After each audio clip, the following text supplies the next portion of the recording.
Hello again, and welcome to a brand new episode of Walford Weekly podcast, where we talk about all things EastEnders. I am Alex, your host. And I'm Robert, the co-host, isn't it? That's my official term. Well, you can be what you like. Whatever you want to be, Rob. Producer. No. Executive producer. And makeup.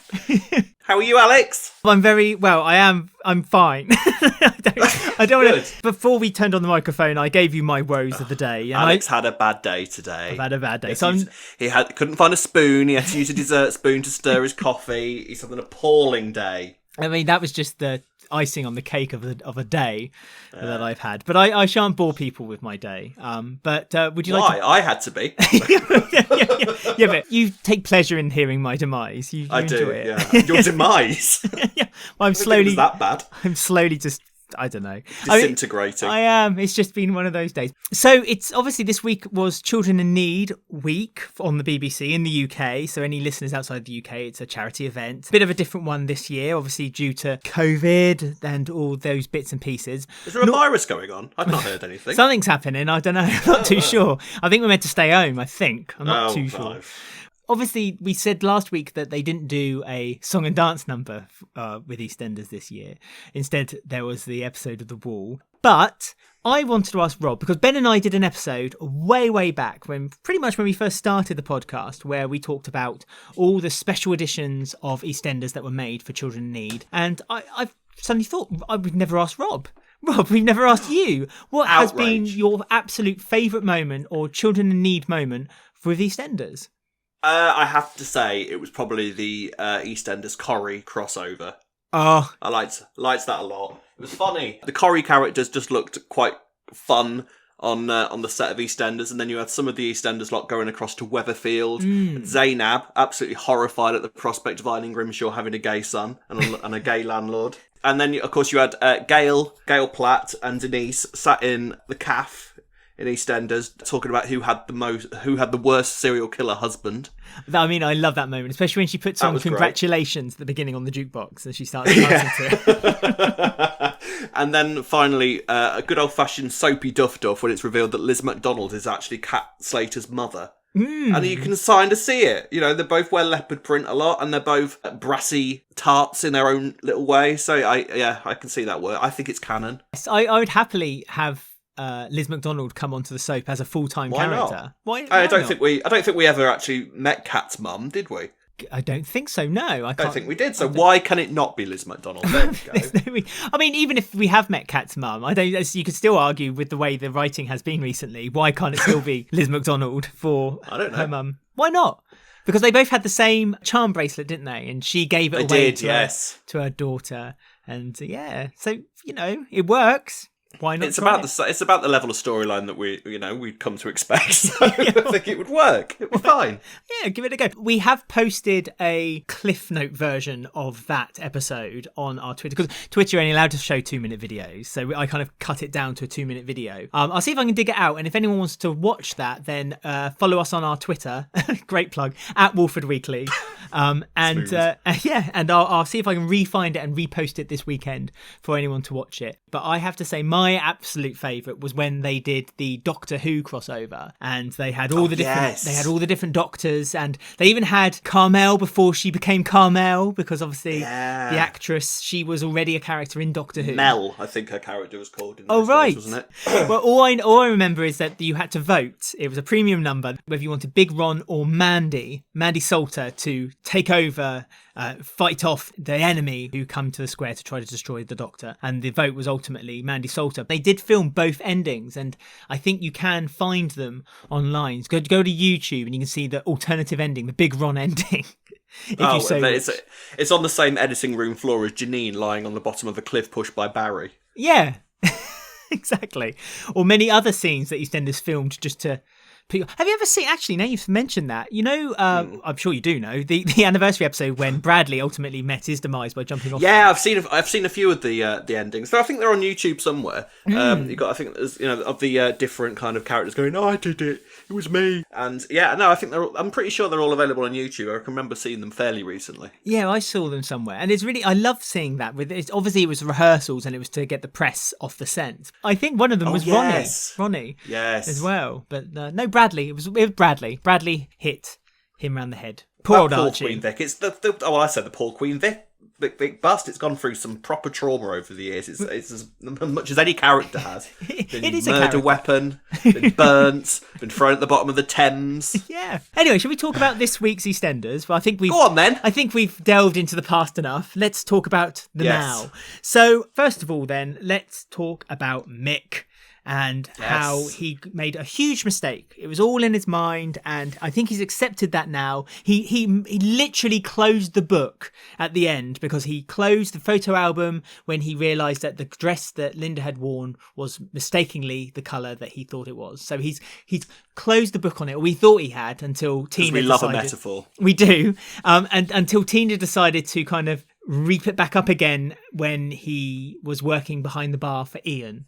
Mick has had a bit of a hard time, hasn't he? Let's be honest. Yes, a little bit. Yes, it's been a tricky week for old Michael.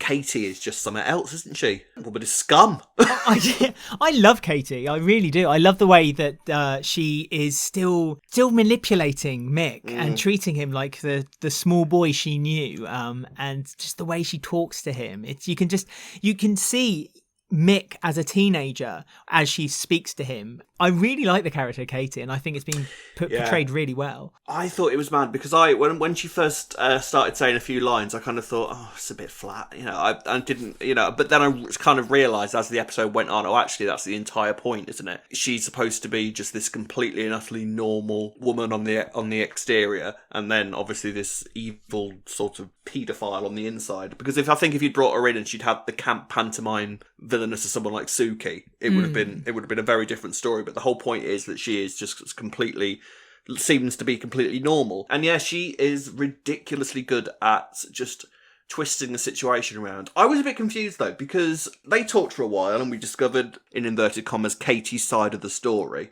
Now, I thought that the whole reason that Frankie came looking for Mick in the first place was because Katie had told her that Mick was her father. No. Did I get that wrong? I think you may have got that wrong. I think that Katie had spoken about Mick. Right. And they'd had a past together, but I don't think she had said outright, because otherwise Katie wouldn't have then spoken to Frankie later, and Frankie, it wouldn't have made sense. I was a bit confused. I assumed I'd misunderstood it, because I'm sure that they can, as much as retconning now and again occurs, I'm pretty sure they're not retconning stuff that happened 2 weeks ago.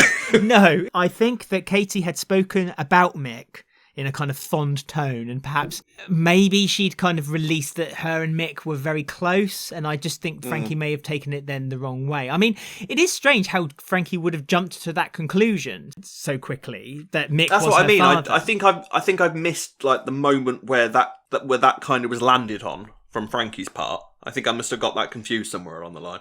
But either way, Katie persuades Mick after basically telling him that he's got the whole thing completely wrong. He's got memories of her taking him upstairs after a game of football, putting him in her bed, and apparently, according to Mick, that was the night that their relationship began, so presumably we're supposed to take from that was the first time that they had sex. Yeah, see, that's another thing. Mick thought that was the beginning of their relationship. But so surely then that would indicate that perhaps they'd had sex more than once. Another thing that confused me about it was that. I don't know. So, but again, Katie talked around it and said, no, that never happened. So it's fine for Mick to think, dismiss, oh, perhaps I got it wrong once. But surely in his mind, again and again and again, he's got it wrong. If now Katie's told him that he's got it wrong on new, she's rewritten a whole chunk of his history that he's now just kind of said, oh, okay, maybe I was wrong. Linda wore a pink dress after all. And no, Linda wore a black dress after all at her dad's 40th. So my whole childhood was a lie, Yeah, no, I was kind of, I've got to admit, I was kind of confused with the whole dress thing. I was kind of, what was, I maybe I just misunderstood it completely, but I was kind of just wondering what the point of the dress conversation was. Like, what was that supposed to be about? I think Mick still had doubts whether what he remembered was true or not. And he had a memory of the Linda's dad's birthday, remembered her in a certain dress. It was Mick's way of kind of confirming in his mind that no, I have a good enough memory. But when Linda said the line, oh, we're both getting old, obviously memory's beginning to fade a little bit. I think Mick thought, you know what, perhaps Katie's right. It was just a mistake made by me. But Katie still has that hold. This is it. Katie still has that hold on him, because then on Friday, when he was working in the bar and Tina made a comment about, that when he was younger, he flinched and he dropped the bottle, and Katie is still inside of him and has that power over him that he just seems to can't control yet. Yeah. I mean, the idea behind it basically is that Katie has completely and utterly... Well, she's thrown him off the rails now, essentially, by just showing up and just completely and utterly confusing this chain of events that he's got inside his head of what actually happened between them. I feel like you're right. It can't be that they only... Because I'm pretty sure Mick seems to think that they have had... Well, does think, because we believe Mick, that he and Katie had a full-on relationship and that sex was a... maybe if not regular occurrence between them, but it definitely happened more than once. Like you say, if once could be misconstrued from someone as expert at this as Katie. But, several times there was this whole relationship between them that went on several years, including when he was still with Linda. That upset me a little bit, where he's been absolutely certain that he's never cheated on Linda. They've never had the fact. Other than that kiss he had with Whitney, there's never been anything that he's done that Linda's not known about. And now we are discovering that perhaps he did still see Katie while Linda was around. Or, well, he at least still thought about her and wrote to her. Yeah, I mean, what they call mental affairs are still a thing. As Mick got older, the chances are that Katie would have become less interested. So if we're talking now about a 16-year-old, which is how old he was, I think, when Linda and him got together, then if that connection between them was still there, it was early days of him and Linda, wasn't it, at that point? So, maybe there was a kind of crossover period that can kind of be mistaken. But I don't know, it's just, if we learn more about kind of what happened in the actual kind of sequence of events that led to where Mick is now in his head and how Katie is going to manipulate people, because it seems that, because obviously Tina, being Tina, is absolutely enamoured by Katie. This woman can do no wrong in Tina's eyes, and she absolutely loves the bones of her. And there was a really good scene in the Alberts where Katie was just pulling the strings for both of them. She's kind of leading the conversation with Tina and then throwing little jibes at Mick, saying, "Yeah, well, we all get confused at some point, don't we?" And Mick's just kind of sat there, just traumatized by the whole thing. It was, but childlike as well. Did you not think that Mick seemed? He just looked like an overgrown child. He just sat there almost sulking. He did. He just regressed about 40 years. But then this woman is. This is the other thing. I kind of thought that Katie would be older. And it seems that when all this was going on, she can't be any more than about 5 years older than Mick, if that. She did say, didn't she? She said she was 22, I think. So he was. So about 7 years. There was about 7 years odd difference between them. Really? So it's not. 22 versus 12. So 10-year difference. Sorry. It's going to be interesting to see how much longer she can kind of keep these strings being pulled between Mick and Tina, because I think that Shirley. We've already got the sense that Shirley doesn't like her, and I think that the smallest window of opportunity for Katie to look like the bad guy, Shirley's going to jump on. Yeah, Shirley doesn't like many people, though, let's be honest. That's true. Shirley doesn't even like Tina this week, to be fair. She was having to go at Tina, she was having to go at Gray, she was just bullying everyone that she could come across this week. Fairly standard week for Shirley, really. Yeah, standard. We quickly need to go over the fact that there's the story where Bill is going to get Duffed in a duff. And I don't understand what this was. Like, Tina all of a sudden has put herself as a suspect in the storyline that hasn't been confirmed yet. Well, yes. Well, I mean, I think it's as good as confirmed, isn't it? Everyone's lining up now to as I say, Duff in a duff.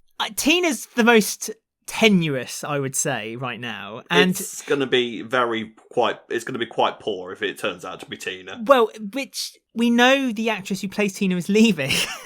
God, am I saying this? And so the most obvious one so far has been Max for similar reasons, but also he's got that past. And just in case anyone doesn't want to hear that, I may be talking a bit of spoilers for the next minute or so. We know that Max gets outwitted by Ian in a couple of weeks' time, and he doesn't like that very much. So it's again building up to that. But Tina seems to be, because Max is a character I think will return at some point down the line, be it 5, 10, 15 years, probably with a new wife, and a new affair will happen with Stacey, blah, blah, blah. Yeah, exactly. Tina, I don't think is returning. I think once Tina's character is gone, I don't think there's, other than to come for Christmas or one-off episode here and there, I don't think she'll be returning as a permanent character anytime soon. She's got a meditation app to work on now. Oh, right. Well, that should keep her nice and occupied. It would make some sense if they made Tina the suspect for Ian's head trauma, let's just say. Yeah.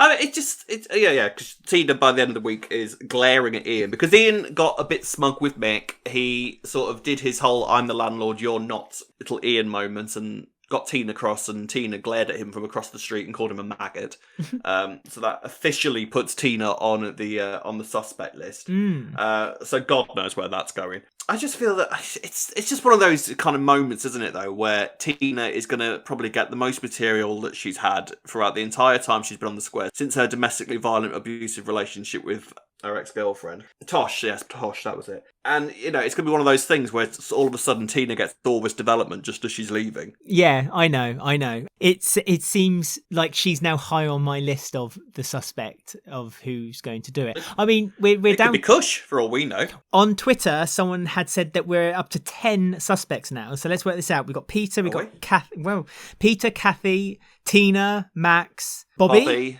Sharon, Dottie, yep. Shrimpy on the market? Yeah, why not? Yeah. Winston.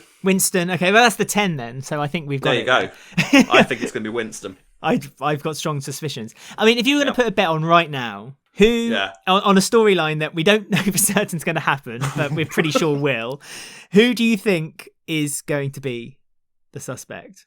I'd say, I think Peter. Oh, really? I think Peter. Yeah, I just think that out of all, I mean, if we were to sit here and go through all the, actual suspects, I don't think Kathy wouldn't do it in a million years.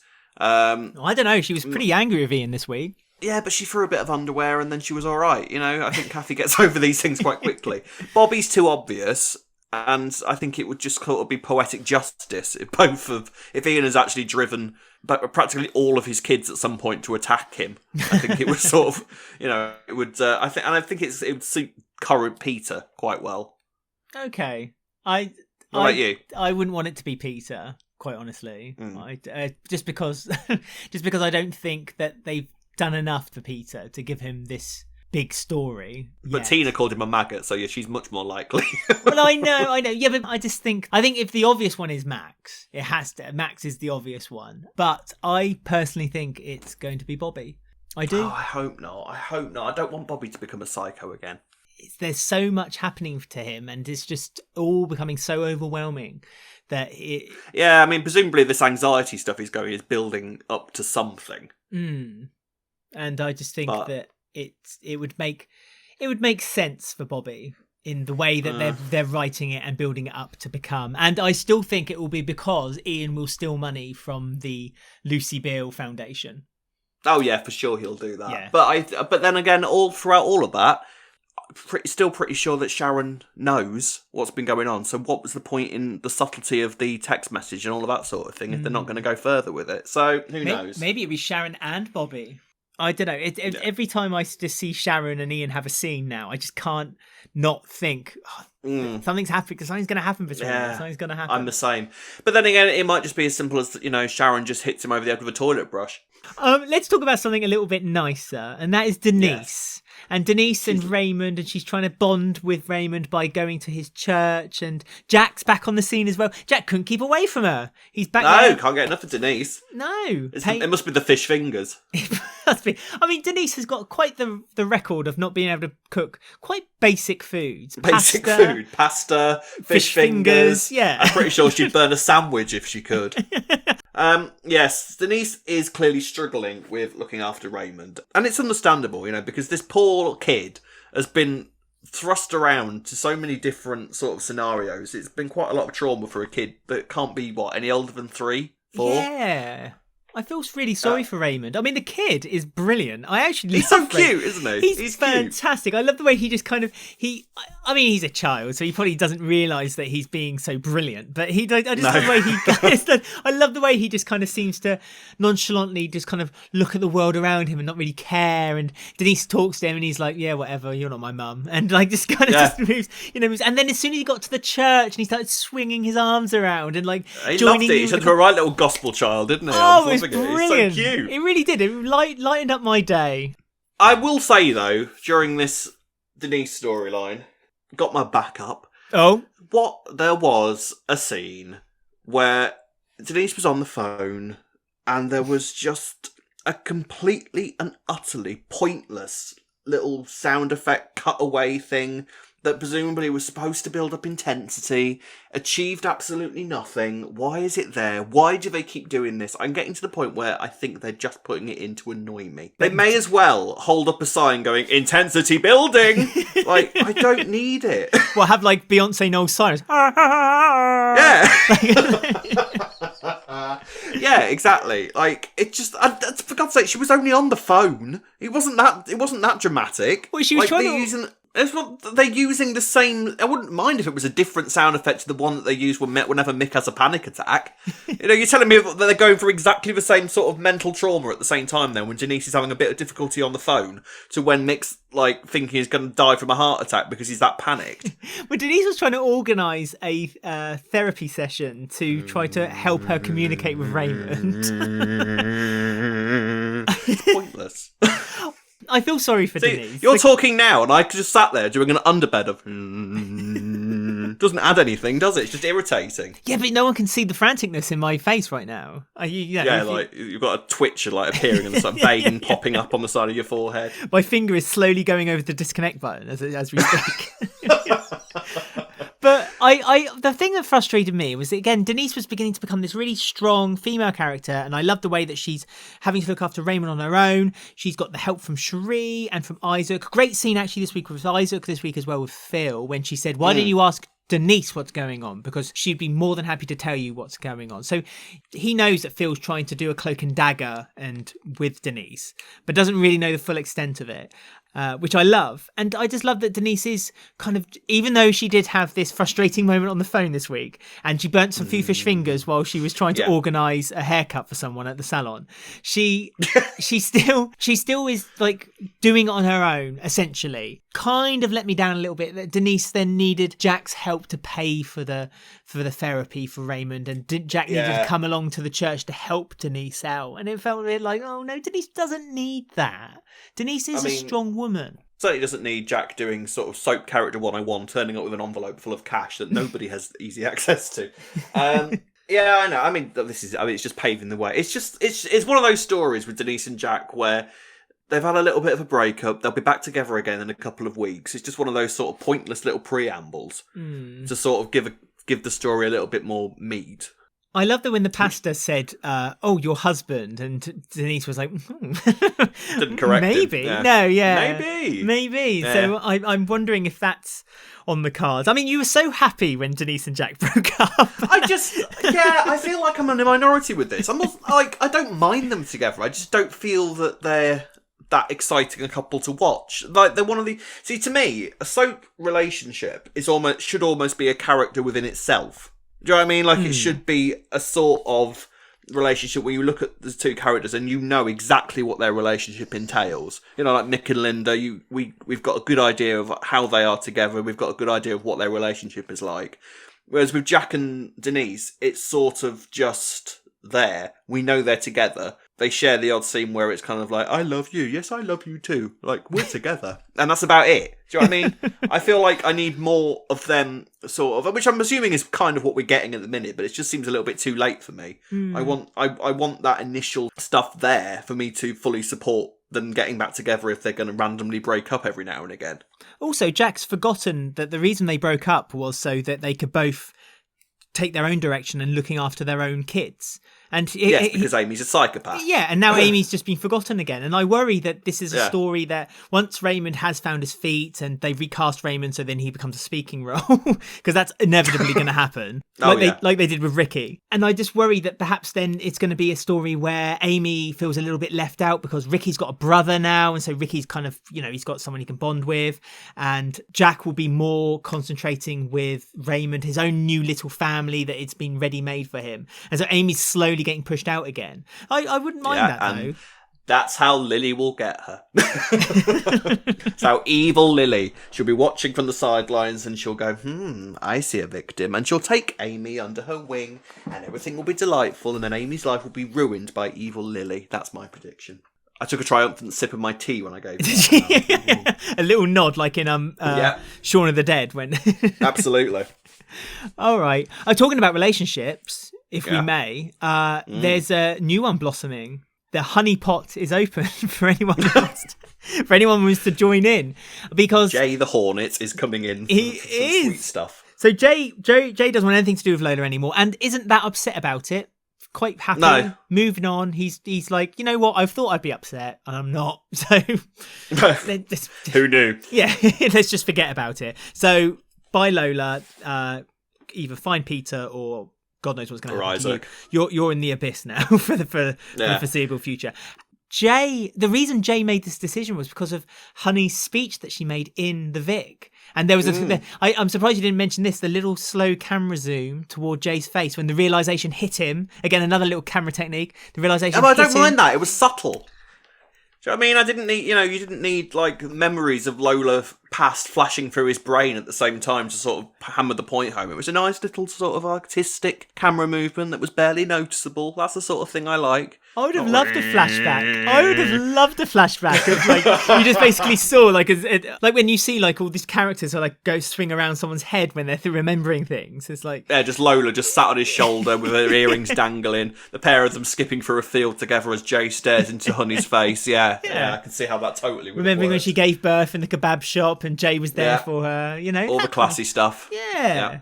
I think Jay's now considering Honey. But this week I felt like that Honey was considering it too, because she made him this beautiful, ridiculously over-extravagant sandwich for him. Yeah, so Honey and Jay are basically going to be happening, let's bet on a timeline, within the next week or so, do you think? By next week they'll have done a weirdly staged kiss? Oh God, yeah. I forget that's happening, the filming technique. So now you see, that's a good thing about EastEnders. You keep forgetting that they're social distancing. You can't take that away from them. You just reminded me of a video. A video. There's a pastor in America. There's a pastor in America, and pastor. Was it pastor? Is it pastor? He introduced himself as a pastor, and I was expecting Denise to introduce herself as a pizza. I don't know what he did. Well, there was one in America, and he says that if you scream and blow the coronavirus away, this has got nothing to do with EastEnders, it's just something I remembered. If you scream and blow the coronavirus away, then it can't touch you. So perhaps that's what they were doing. Blow? Yeah, so you got to go, ah! And they go, yeah. And they literally... The whole point of Corona is that it's caught by people blowing and like... Yeah, but you're blowing it away from you. It's a bit like a game of blow. It's a terrible idea. Yeah, and it's other people. It's a terrible idea. Well, I suppose you'd wait until you're on your own and kind of blow. It's the civil thing to do. You wouldn't do it in public. It'd look a bit strange if you're just like walking down the street and all of a sudden you scream and then blow. Only in America. Anyway, nothing to do with Jay and Lola. Unless Jay and Lola... no, let's not. So... Yeah. You're on the fence with Jay and Lola, aren't you?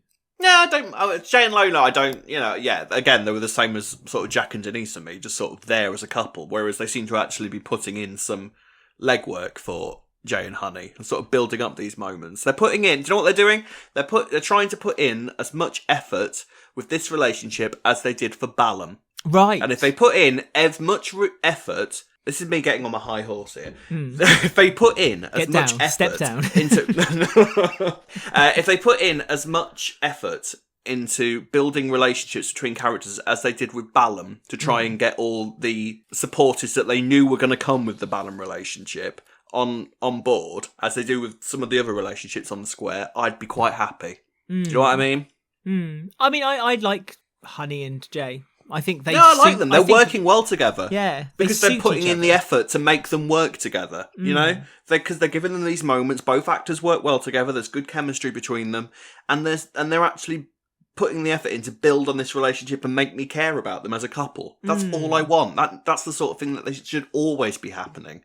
Because I feel that if you were in Jay's boots right now, you would be thinking, this can't be a thing, surely. I don't fancy Honey. I've grown up with Honey. That would just be weird. And Honey will be feeling exactly the same thing.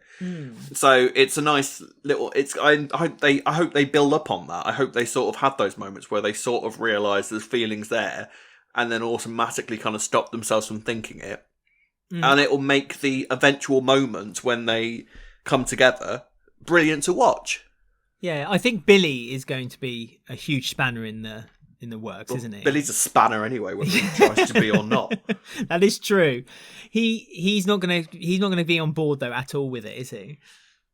No, he's going to be insanely jealous, and Jay's probably going to end up with a black eye at some point. But that's just Billy's own fault though. Billy can't. I mean, I know, Mitchell's sort of family loyalty predicts that you can't do what Jay is about to do with Honey. But at the same time, I don't think Billy's got even the slightest right to be all high and mighty about anything to do with Honey's life. He was the one that went and had sex with a lesbian. He has no right to be kicking off about anything. And he's done this with every... I mean, I know, to be fair, it's worked out that he's had a right to kind of be worried about Honey's boyfriends. But in the grand scheme of things, Billy has kicked off about every single person that Honey's shown an interest in since they broke up. And he's like, do you know what? No, Billy, back off. All right? You've got no right to be... You're the dad to Honey's kids, but at the same time, you're the one that screwed up the relationship. So let Honey live her life. And if that includes going out with Jay, who is 10 times the man you'll ever be, then fine. I mean, it sounds like I absolutely despise Billy. I don't. No. But he is... he's just that sort of character that's just kind of useless at life, means well. Yeah. But he's not... He's got to be realistic and realise that there are better people for Honey than he is. Yeah, he just can't let go of her, can he? I mean, No. I think that without Honey, there's nothing for Billy. But Honey has always had so much more that she could potentially do. Ben and I used to talk all the time about how we hated that they always attached Honey to Billy. Every time she either returned or there was a storyline, it would always be somehow attached to Billy. And I love that Honey now has this story which isn't attached to Billy. And I think that this ultimately would mean that there is nothing... I've got this wish list for people who just don't need to be on the square anymore. Yeah, you're worse. You're worse than if you had your way. It would just be Suki one-handers every day. Oh, goodness sake, yeah, That'd of be course. all right, wouldn't it? Yeah. But I just don't... I mean, but I like Billy and Karen, so I'm on board with that. I ship that. Yeah, well, Rob, good luck with that, because that ain't lasting longer either. No, I guess not. But that makes it even more to my point that I just don't see there's nothing else for Billy to do. Billy and Lola, I think, need to head off to the sunset. They can have a Julius theme if they want. I'm not going to stop that from happening, although it's unlikely. That's good of you. That's good of you. Because your power can stop that. Oh, I will. Yeah. I will overturn. Every decision. But I just think that this is the time for Billy and Lola to kind of up sticks and look after Lexi somewhere else. No, I mean, I like Billy's role within the Mitchell family. Sort of, the underdog of the Mitchell family. And Billy's the sort of character that I want to see have those sorts of moments of success where, he's surprised by his own good luck. Because he's always sort of been the downtrodden member of the family, hasn't he? Yeah, but it's only because of what he's done. Billy, the reason things happen to Billy is because Billy does it to himself. And he's a victim of his own circumstances, though, isn't he, as well? Well, the circumstances that he set up himself. He's a victim of himself. Yeah, totally. But, like those little moments where now and again Billy will do something like punch Phil. I'm always sort of on Billy's side on moments like that. Are you? I'd like them... to be fair, the times that he's punched Phil in the past year have kind of been, go on, Billy, fair play. Like when he was attacking Karen and... Oh, yeah, like the boat week. Yeah. Mm. Oh yeah, and Phil just never mentioned that again because Phil's good at that, like being hit over the head and then not mentioning it ever again. It's Phil's kind of like, all right, you got me. Again, oh well. But he's forgotten about it with Kat and Stacey, hasn't he? Which we'll exactly talk not about once later. has been mentioned. No, we'll come on to that. But Jay and Honey, yeah, for sure. Let's give me some more. I like it. I'm quite happy with it. Ship it. So you're saying it now, and that's not my fault. It's your fault. I'm doing it ironically. Oh, ironically. So bring it on. Good. A story I have been actually really enjoying, and I know it's ridiculous, and I will point out everything that's ridiculous about it, and I will pull it apart. Because I love Stuart and Rainie so much, and I've always loved Stuart and Rainie. This week, there was a scene where Rainie thanked... Well, anyway, let's talk about it. So, Stuart and Rainie is to go to the fertility appointment, which she had booked before she had her phantom pregnancy. They tell her basically outright now. They can't rewrite this anymore. They've said it squarely. They can't unscar fallopian tubes. No matter how powerful Kate Oates is in the world of soap, you cannot unscar fallopian tubes. No, they've said it. A doctor has officially said it on screen. You cannot. It's not just hearsay what Rainie has mentioned in passing. It's now been officially said by a medical practitioner. Rainie cannot have children. Cannot. Done. I do not want a story where Tiff is now going to carry your child. Oh, now I'm pregnant as well. Like an episode of Monica. Yeah. No. Yeah. No. Naughty. Alex will step in. I'm rolling up the newspaper and I will tap you on the nose if you do it one more time. There will be consequences. There will be consequences. However, let's talk about the consequences of the fact that Rainie asked Tiff, because they're good friends, and they've been friends they've known each other a matter of episodes. yeah. They're best friends, BFFs, and £10,000 is burning a hole in Rainie's bank account, and she wants to give that to Tiff as a nice little gift, as a thank you for carrying her and Stuart's baby for her. Keegan's got his reservations, quite rightly so. Yes. Calling it the monster, the Addams Family baby.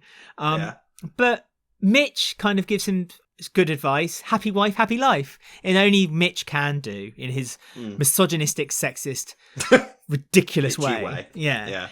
Can Tiff do this realistically? No, she can't. It's utter twaddle. No, of course she can't. She's 17 years old. Now, that's the thing that most people are kind of thinking, what about this story? Because Tiffany is 17 years old. It is illegal for her to be a surrogate, I'm pretty sure. It is. Someone sent us a link saying you have to be 21. That's for a start then. So she's years out from where she should be. I'm sure I read somewhere that you can't be a surrogate unless you've had a child of your own. Am I right there? So true, yes. But I need to do a shout out to our listeners this week. You've literally jumped on this story and sent us all the information we need to know that this is because you know how useless we'd be at it. Yeah, exactly. You know that if we went on Google, we'd put in child age ? Child age, and then we'd get told off by Google because we typed the wrong things in. We'd look at maternity, go women, and run away from it. Yeah, so it was just weird. So thank you, everyone. Seriously though, thank you to everyone who sent us. We had about 3 or 4 people who DM'd or sent us tweets with all this information for us, knowing how useless we are at finding information like this ourselves. Much appreciated. Do that more often. Yes, it would help us a lot. Please do. I mean, the thing is, actually, I will say, I don't mind it in the sense that, because I can totally imagine Rainie going, oh, screw the law, I don't care. It's 10 grand, do it for us. That in itself, yeah, weird. I get it, it's weird, but it sort of works within Rainie's character not to really care about the law, but but if that's the way they're going with it, then it needs to be a bit neater. Now, the law is the UK law. Is there a possibility where, and I'm completely on board with this, we're going to have a week where they're filming outside of the square in some kind of European country where the law... I sincerely doubt it. where the law isn't necessarily quite as strict. Like Amsterdam or something. I don't know. I don't know if the Netherlands is, to be honest with you. Because there must be somewhere where it's like 16 or it's 18. So they wait till it's Tiff's 18th birthday or something like that. I don't know. I mean, my knowledge of... surrogacy laws in the Philippines isn't what it should be, I'm afraid. But, really? Yeah, I know. Funny that. I know they're not going to put that much thought into it, are they? It's literally going to be Tiffany. I think because the thing is, what the story is going to be effectively, Tiff's going to have become pregnant somehow. How are they doing this, by the way? Are they using Stuart, or are they just literally? No. I don't mean like Tiffany and Stuart go into a room together and then they come out done. I didn't mean that. It's going to be Stuart's sperm and Rainie's egg, and they're going to implant it into Tiff. Oh, yeah, they're doing it. I don't know how any of that works. I don't know how any of that works either. But when a man loves a woman, it's just icky, isn't it? Why is it icky? It's just a bit weird. I don't mean, the whole thing of surrogacy is a beautiful thing, but I just think that getting a 17-year-old to do it is a bit icky. But they are best friends. No, they're not. They've known each other a week. There have been the grand total of about 4 episodes that these two characters have shared together. And all of a sudden, Rainie's turning around to Tiffany and going, "Oh, be my surrogate, mate. Go on." Tiffany's like, "Yeah, all right. That sounds like good fun. I've known you that long." Something different. It's funny, when Tiff said, I'm going to treat it like a job, it instantly clicked my head into, okay, so £10,000, she's working for 9 months, technically, because she'd be carrying the child for 9 months. She's London rate. This is my point. She's getting paid, I think, just scraping minimum wage for doing this.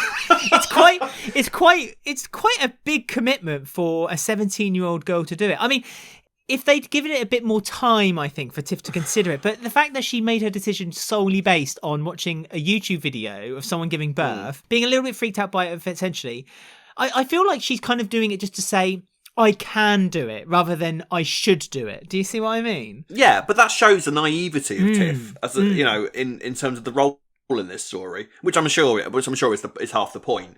The fact that she didn't have like big ideas of what the birthing process would actually be like. That she has to go on YouTube and watch a woman giving birth, which is going to be gross. Because giving birth isn't the most attractive thing that anybody ever has to do. My mum used to be a nurse, and I've heard stories and things and stuff happens. And I remember watching a video at school where they were showing us someone giving birth. It's not a pretty picture. Oh what? God, yeah. Oh, out in the air. Oh my God! What school did you go to? The Kate Oates School of learning how to give it. No, was there background music and like tight cuts? Yeah, no, honest to God, the sound of the background as the intensity of this woman's situation rose. It was insane. It's just weird. Do you know what I mean? And I get it from a sense of I can totally imagine Rainie wanting to do this under the radar and say, "Here's 10 grand, have a kid for me." Because there's not many 17-year-old who would turn around and go, "Well, 10 grand? Yeah, no, you're all right, thanks." Tiffany and Keegan, struggling young people who want to start making their way in life, 10 grand's a great sum of money to have. And I think Stuart and Rainie's sort of working on that. But it's just a bit weird. It is weird, but I love Rainie. I love the character of Rainie. She's a great character, and Stuart and Rainie are great characters, but I sort of don't... See, the thing is, my problem is, I don't really want Stuart and Rainie sort of being dragged down by a kid. I think they're more interesting when they're able to just sort of live their lives and veer from one disaster to another. Yeah, but that was starting to get a little bit tiresome for me. That every week it would be a different, oh, look what Rainie and Stuart are doing this week kind of story. And it's nice that they've been given this long-term story, and the right people are doing it as well, because just the performance. The moment when Tiff said yes and told Rainie, the reaction by Rainie, it just made me forget everything that was wrong about the story for that one moment. I rewatched that scene about 2 or 3 times because I loved that scene so much. So that's close to one of my scenes of the year. The reaction that Rainie had, really? And yeah, seriously. Oh, just because by how happy she was, you mean? Just the way she never shows emotion, and the fact that she wouldn't even show emotion really to Tiff when she was told that she can't have children. Nobody cannot. She cannot have children, and she's on the swing. Tubes, scarred. And it's just the way that she just let herself go for this one tiny little moment and thanked them for doing it. And Stuart, it was just a lovely moment for me. And I want more lovely little moments like that with Rainie and Stuart. They're not going to do the evil route with them, which is fine. I said it would be lovely and fun, but it's fine that they don't want to do that with them. Then let them have a happy moment. And again, you have to forget that yes, Tiff is 17 years old, yes, it's illegal, and yes, Stuart used to trap people in boots of cars, ride around to rave music, and we still don't know what's happened to Dylan Box. But apart from all those things, I love that they're doing this story with Stuart and Rainie. I mean, the thing is, though, how long is it going to last? How far are they 9 actually going months. to go with this process? You think so? You reckon? You reckon the whole thing's going to happen? No, I think Tiff will pull out, and it will. Never know. God. So immature. I'm such a child. I think Tiff will eventually, or Keegan will talk Tiff out of it. I think because Keegan's unhappy about it. Because the alternative is, I mean, in no universe is this going to go the way Rainie and Stuart want it to. We know that. And it's either going to go one of two ways. Either Keegan's going to be the driving force behind Tiff. No, this is weird. Let's not do this. Or Tiff's going to become pregnant, and then naturally, because she's 17, and why wouldn't you, get ridiculously attached to this kid that's inside her and not want to give it away. Now that seems like the long game for this story, and I don't think that it's going to go that long. I've got a feeling though it won't be Tiff that becomes attached to the kid. I think it'll be Keegan who will become attached to the kid. I mean, we're expecting the writers to be blindly pretending that none of that's happening and kind of putting their fingers in their ears and shouting la la la la la la la la. It's all fine. But we've criticised the writers in the past for forgetting things, and actually a few weeks later they've gone ha ha ha. Actually, we didn't forget. Here Screw we go. you, Walford Weekly. Yeah. Tick. Yeah. So I think that if they are going to do it, it's going to be done a lot less clinical. This would mean that Keegan's first child with Tiff isn't his, and that's what's going to be the bone of contention. Yes, here. that's a good point. But the fact that it's all quite illegal means that they're not going to be able to do this through the official channel, surely. Unless they lie about Tiffany's age, and then Tiffany has to get hold of some fake identification and all sorts of messy little certificate stuff. The plan is, and Stuart said it, is that they want to do it through the scientific, as I say, put Stuart's sperm into Rainie's egg and then plant the egg into Tiff. But if they can't do that, to my knowledge, legally in the UK. So there's one of two ways. One is that they do it without sounding too crude through a basting facility. Or it's a turkey baster. Yes, I'm trying to be. Not to be Don't too... bother. Okay, fine. Don't bother. Go on, say it graphically. Or they have. You're the editor. You say what you like. Or they have to leave the UK and do it in another country. I don't know. They're not going to do that. But they can't do that anyway in the middle of a pandemic, can they? So it's not like they can even pretend that they've gone abroad because the characters wouldn't be able to. If there's a travel bridge between one country and the next, then they can. So to do this, they're going to have to find somewhere that is quite happy with a 17-year-old being like a surrogate, and not only that, they've got to find somewhere that's happy with that and that doesn't have a 2-week isolation period that they have to work around. There is no way any of this can happen. Yeah, I know. I just the I'm trying to writers think of a aren't way going to pretend around. that none of this is illegal. Surely they're not going to sit here and go, "Yeah, we know it's illegal," but what if it wasn't? That's not going to happen. But then surely. that's the only other route. Then the only other route is that Stuart's sperm needs to be put into Tiffany. I can't believe I'm talking about this. Well, this is where we're at. This is where we're at now. What's happened to me? What's happened to Walford Weekly podcast?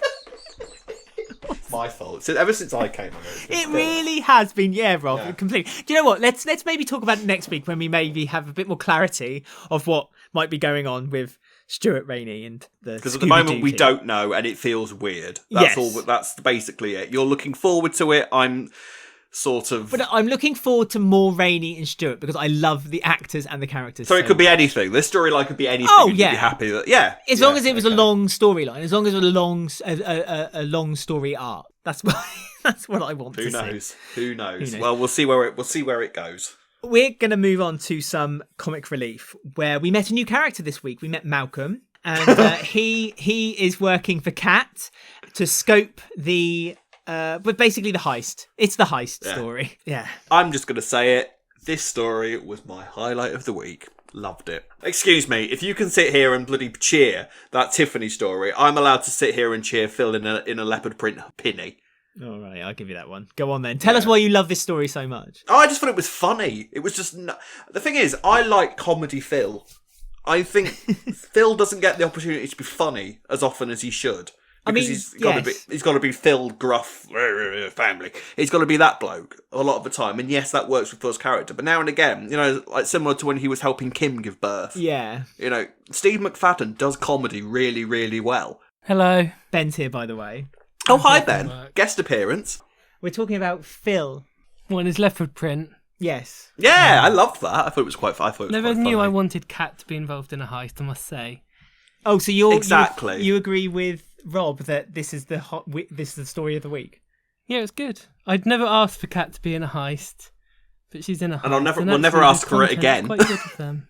Very unbelievable and didn't make any sense at all. No. I liked it. I liked them both together. Okay. Even though Jesse and Steve hate working together, they've got chemistry. Oh, is that true? Is that a fact? Well, Is that there a was thing? a moment where Steve refused to work with Jesse a few years ago, didn't he? But I think I they've vaguely patched, remember that, patched yeah. things up now. Oh, okay. Jessie falls out with everybody, though, doesn't she? I was Fell gonna out with say, Barbara Jessie- Windsor for a while, didn't she? Yeah, she fell out with Barbara Windsor, but that's because she was late all the time. So did Whitney. Yeah, that's true. Yeah, Whitney was the same. Whitney, she told the story, didn't she, from Secrets on the Square? Yeah, but I think Shona McCartney got suspended for a little while, didn't she? Because she was late all the time. Yes, she did. Yes. So did Jesse. Read it on Digital Spy, so it must be true. Yeah. Wendy Richards put people in their place, though, I think. Wendy Richards was in charge of disciplinary stuff at EastEnders, I reckon. How did you find the heist? I loved it. I thought the heist was just funny. I think it wasn't supposed to be anything other than funny, though, was it? It wasn't supposed to be this big, serious story. It was just a bit of light comic relief. And Phil and Kat work really well together on screen. And I don't want them going down a romance route, but I want the pair of them to work together more in the sort of just because Phil's just complete and utter disbelief that Kat can do anything, and Kat trying to keep Phil under control. The pair of them work really well in a comedic situation together. I want more of that. And the security guard was like a good actor. Duncan. Which Yeah, is very he was rare alright, in wasn't the he? extras. But they kept For a going on guest about role. his mum all the time. Do you think Kat's going to feel guilty when something happens to the mum and then she like drops out? I wondered if that was Maybe. going to happen. Maybe, because with a slab of meat legs. Maybe, I don't know. It depends what happens, because I've read that it doesn't go to plan, funnily enough. I'm pretty sure I've seen a picture of Phil in hospital. What? I don't know where, though. Oh. I am pretty sure. I don't know. It might be the same thing. I don't know. Was he wearing but leopard print still? I hope so. Leopard print Really, yeah. underwear and knickers. Yeah, I just love the way that when Phil was being introduced as Malcolm, he just slipped into character instantly. All right, I've got to have the brain of a 5-year-old. Right, I can do that. I'll just stare vacantly into Very Duncan's versatile. eyes. Yes, he is, old Phil. Bless him. Phil's a great actor as well as Steve, apparently. Although when they were walking around the car park looking at the classic cars, wasn't it written on the walls like everywhere like this is being recorded? And Phil was just casually walking around looking. I saw, yeah. I was like, No, I didn't Phil, notice you're that. not doing very well here, love. Yeah, he's not. It's been a while since Phil's had a good old job to do. He's going to Especially take him a successful one. to get back. Yeah, exactly. It's going to take. Well, the thing is, normally he's been knocked out by this point, so he's sort of trying to remember what he does at this stage. Anyway, I'm going to go because I'm interrupting and I hate EastEnders now. No, I don't. Yeah, I know. very Team good. Corrie, right? But Ben's had a haircut, which was always nice as well, I saw, and a tan. So that's my leaving synopsis here. Oh, character Ben, not you. Oh, yeah, no, not me. No, he's not talking in the third person. No, Ben, he's had his hair cut. It looks lovely. Alex had a cup Lovely. of tea. No, yeah, you went to Maid in that time. Anyway, it's nice to see that you're taking my role very well. So I'll leave you to it. Oh, thanks. Goodbye. Bye. Nice to speak to you. There you go, everyone. We were joined by Ben very briefly there. So We're cutting all that out, surely. you've pretty much summed up the story, because it's difficult for me to kind of put a positive spin on it. But you and Ben seem to. Did you not like it? I think I made my my thoughts known from the beginning. I did not like it. I just don't like heists, and I hated No, that. but it's not really a heist. Well, I suppose it is a heist, isn't it? But in terms of the build-up to it with Kat and Phil, you didn't find it funny? I felt a bit sad, actually. I felt a bit I felt sorry Why? for the security. I felt sorry for the security guard, because he obviously lives with his mum and he's looking after her. He's a character I could actually see coming onto the square, like at some point, and becoming like this with his mum, and like in like a year's time she dies, and he's like his whole world crumbled around him. Yeah, I was more interested in the security guard's story than I was in the heist, to be honest. I mean, I'd gently suggest to you to maybe not put that much investment in the character of the security guard. I feel like we're probably not going to see him again, but you never know. Yeah, but that's kind of showed what I thought about the story, that in my mind, whilst I was watching it, I was giving a backstory to the security guard. Fair enough. And not Fair really enough. enjoying. And it just seemed to, Phil said, oh, for £10,000, I wouldn't do that. I wouldn't get out of bed for doing something like this. And then just luck should have it that there's this, in this empty car lot, there seems to be this one classic car. And now he's suddenly interested in doing something about it. This does all, we should quickly say as well, this does all culminate, because Ben's on board with this heist now, unfortunately. And Callum overhears the plan. Now, this seems to me to be reason 786 why Ben and Callum don't work as a couple, in terms of their characters, I mean. Because Ben has got no respect for Callum whatsoever. Callum is a policeman, and Callum has repeatedly asked Ben, please don't take the mick here. I'm a copper. I can't have you going around being all illegal. And Ben is like, oh no, let's nick a few cars. Yeah, that's fine. Callum will be all right. And like, there's no mutual respect there whatsoever. I mean, I know Callum's in the background sort of trying to bring down Phil, but it's not the same thing, is it really? Ben would be doing that regardless.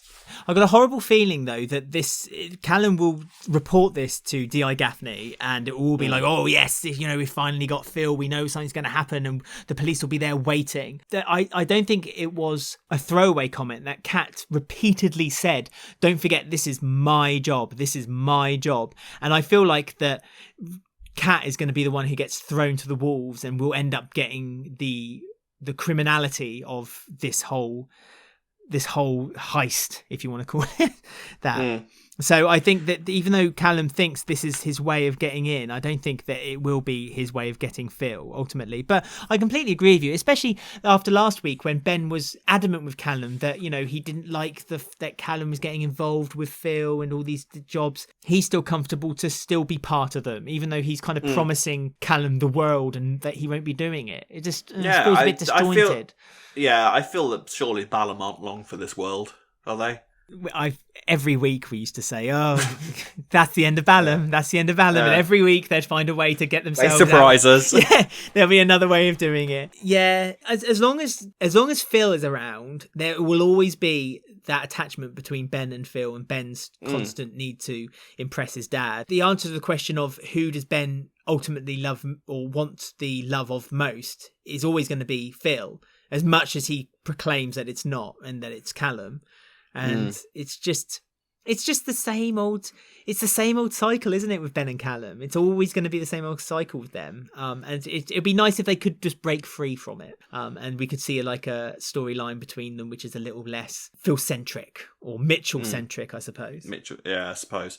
And then, of course, right at the end of the week, Kat and Kush appear to be on the verge of breaking up as well. Yeah, I mean, she doesn't really seem to give monkeys about him anymore, does she? I don't understand why that happened. I mean, I think it's quite perfectly reasonable for Kat to go, yeah, maybe you shouldn't be involved in this. I'm sort of trying to sort this out for you.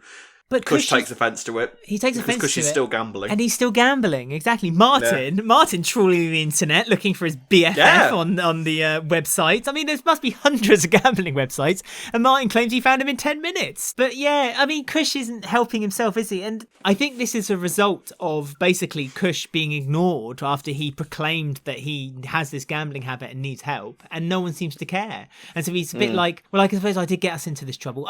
He uses as the reason he's trying to get them out of the problem, but I mean, it's a constant problem now because Suki has increased their rent, so he can't, if he's saying that the reason he's gambling still is because he needs to get them out of the problem, well, then he's going to be gambling for the rest of the time they're renting from the Panasars, because this is a constant this isn't just a problem that you can just get out of with one installment of money. It's a constant problem. So I think it's not that's an excuse for him. He just wants to gamble, and he's not really getting the help that he clearly needs from the people he thought he could trust and rely on. I mean, I guess we'll find out next week in Heist Week.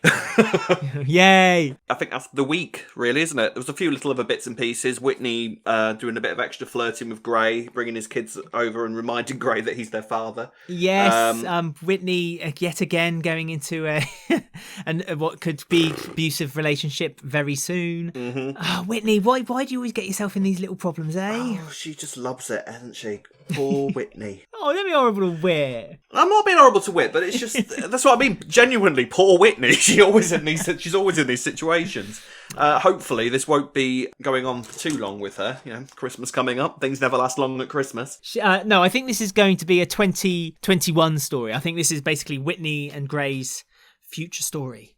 But that's a prediction, not a fact. So I'd like to make that known from the get-set. Anyway, we've made our opinions known. It's time that we hear what other people have said as we read some of your comments on I Ain't One to Gossip.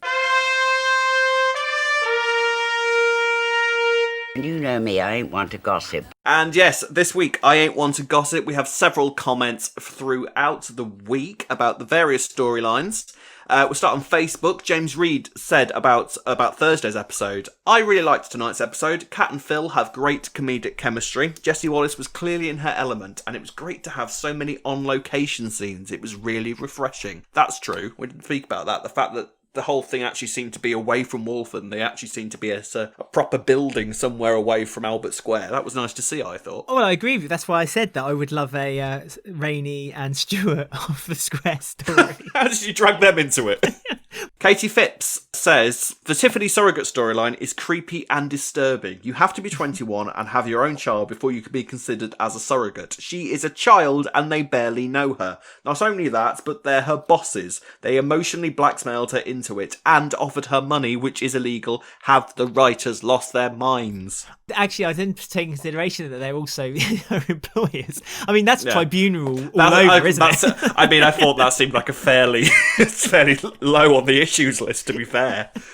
That is true. You've got your stories that you kind of just wash over the reasons why it shouldn't happen. This is mine. This is my story that I'm happy to take the ride and see what's gonna happen. Fair enough. And then on Twitter, Caddy Cuts Lover says, Katie is such an interesting but creepy character. Also, the writing is suddenly back on top form too. I wasn't convinced by this storyline given Mick's history, but I'm on board now. Oh yeah, no. Now they've introduced Katie, I'm actually interested in it. Yeah. I genuinely am. Before, I just felt like it was dragging on, and I mean, I felt sorry for Mick. I just couldn't shake off the kind of icky feeling of they're kind of rewriting the love story of Linda and Mick. Now Katie is in it, though. I'm more supportive. I'm excited about where this road may take it. And then finally, on Instagram, Sydney Dumphy says, on Kim's return, which, spoiler alert, is going to be happening fairly soon. I don't think it's much of a secret anymore, really, is it? No. But he says on Kim's return, please remember her son Mika, who seemed to be forgotten by the show when she left. Also hope it's the same actress who plays Pearl. She was good.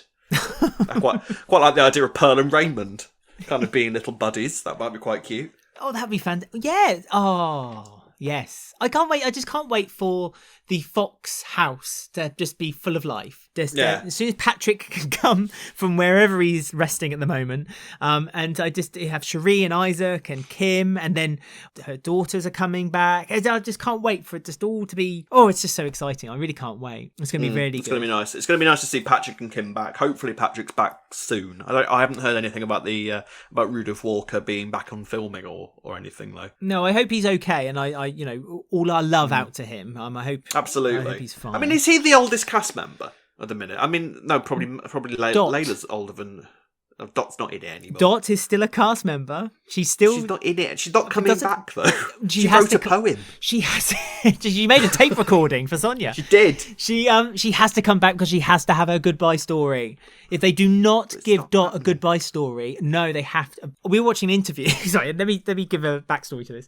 We were watching an interview with Nigel Harman, who played Dinner Senior, and he said that when he worked with June Brown, that she would take the script and she would pull up any of the writers if there was anything that was not reflective to like what had happened to Dot in the past. Like she would to the letter make sure that nothing would be irregular for Dot's character. Now I can imagine that just before she left that a script landed her way and they rewrote something that happened in Dot's past because it's not an unfamiliar territory right now for her. So as long as they kind of bring her back and be considerate for June Brown's needs, because they need to bring Dot back for a final hurrah, because if they don't, they will sorely regret it. And I agree, but I just don't think it's going to happen. They must. They must, yes, but it depends whether June will come back or not. But that's the comments for this week. That was I ain't want to gossip. Thank you for that, Rob.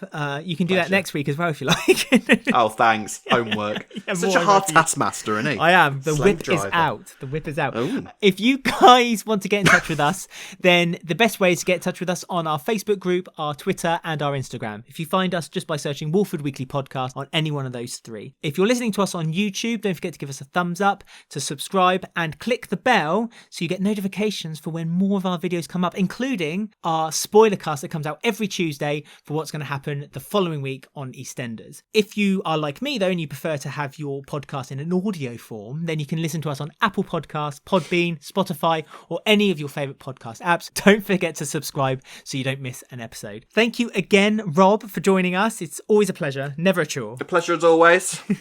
And thank you guys for joining us as well. And we hope you can join us again next week, where we'll be doing another roundup of the week of EastEnders. Stay safe and hope you can join us again soon. Bye. Farewell.